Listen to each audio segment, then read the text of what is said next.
Jesús salió de la sinagoga, fue con Santiago y Juan a casa de Simón y Andrés. La suegra de Simón estaba en cama con fiebre y se lo dijeron de inmediato. Él se acercó, la tomó de la mano y la hizo levantar.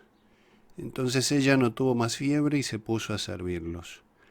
Al atardecer, después de ponerse el sol, le llevaron a todos los enfermos y endemoniados, y la ciudad entera se reunió delante de la puerta. Jesús curó a muchos enfermos que sufrían de diversos males y expulsó a muchos demonios. Pero a estos no los dejaba hablar porque sabían quién era Él. Por la mañana, antes que amaneciera, Jesús se levantó, salió y fue a un lugar desierto. Allí estuvo orando. Simón salió a buscarlo con sus compañeros y cuando lo encontraron le dijeron: «Todos te andan buscando».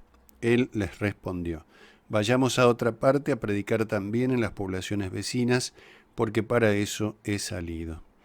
Y fue predicando en las sinagogas de toda la Galilea y expulsando demonios. La salida de la sinagoga y la entrada en la casa de Pedro ha sido tradicionalmente interpretada en relación con el rechazo de Israel, simbolizado aquí en la sinagoga, y la apertura de la salvación a todas las naciones, simbolizada en dicha casa, la iglesia.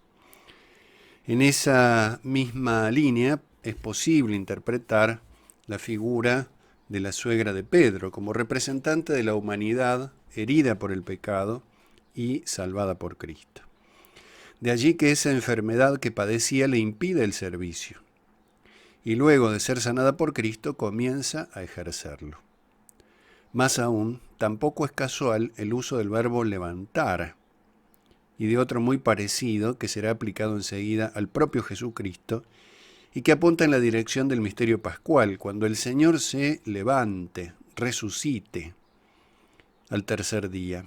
Es un verbo de resurrección, habiendo vencido el poder de la muerte. Nos dice el Evangelio de este domingo: Jesús se levantó antes de que amaneciera. Una frase muy interesante. Es ineludible a partir de esta frase descubrir un vínculo con el día de la resurrección, donde Jesús también se levantará antes del amanecer. Él mismo es el amanecer.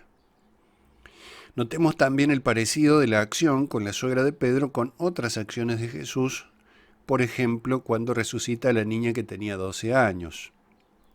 Nos dice el Evangelio de San Marcos en el capítulo 5. Tomando la mano de la niña le dice Talita cum, que quiere decir: niña, a ti te digo, levántate. Es imperativo de resurrección, de vida nueva.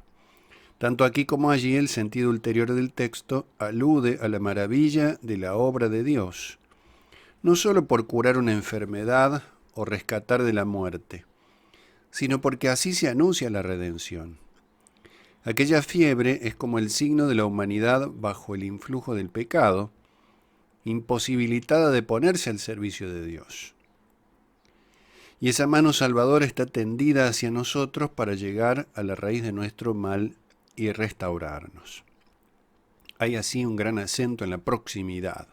Jesús se acercó y la tomó de la mano, nos dice San Marcos.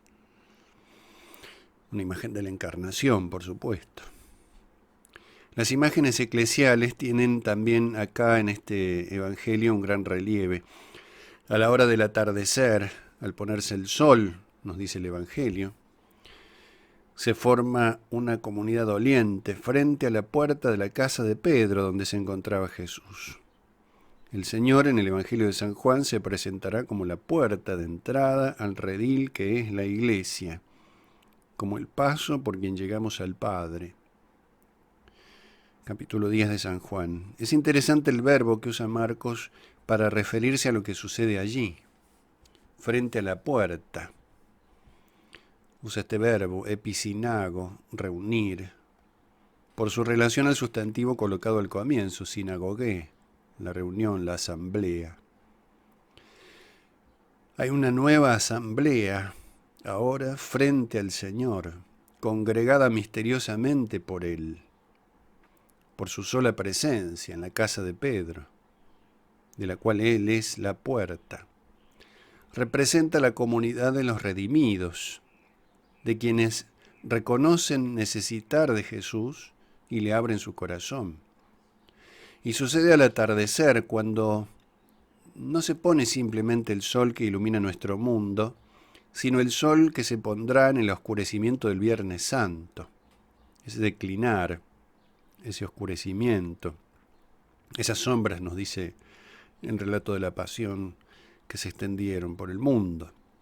Y así su pasión es causa de nuestra vida. Este atardecer representa la pasión. Porque los evangelios van presentando este misterio con sutileza en muchos casos, pero anunciándolo constantemente. Jesús se levanta al amanecer. Hay un atardecer y un amanecer. Como nos dice el Génesis, hubo tarde y hubo mañana. Él es el verdadero amanecer, el sol que nace de lo alto. Para eso ha venido al mundo, para eso he salido, dice Jesús también aquí, refiriéndose no solo a aquel momento concreto, sino a su encarnación, al hecho de haber sido enviado por el Padre para redimirnos. Y se convierte en punto de convergencia, no solo de Israel, sino de la humanidad entera. Todos te buscan, le dicen a Cristo. La búsqueda de Dios, la búsqueda del corazón del hombre. Pero tal vez el punto focal de toda la narración pueda pasar un poco inadvertido, la oración de Jesús en medio de la soledad y del silencio. Es allí, en esa manifestación tan singular de su vínculo con el Padre, donde se encuentra la fuente y el fin de todo lo demás. Todo es para el Padre. Él ha salido del Padre y vuelve al Padre. Y su vuelta, posterior a la resurrección, se va anunciando también en cada uno de estos acontecimientos, cada vez que el Evangelio alude a esa oración, a esa particular soledad con el Padre Celestial. A eso nos invita el Señor, para eso nos capacita por la gracia. El vínculo con el Padre nos levanta de nuestra miseria, nos cura el alma, nos sana el corazón, nos fortalece en el camino.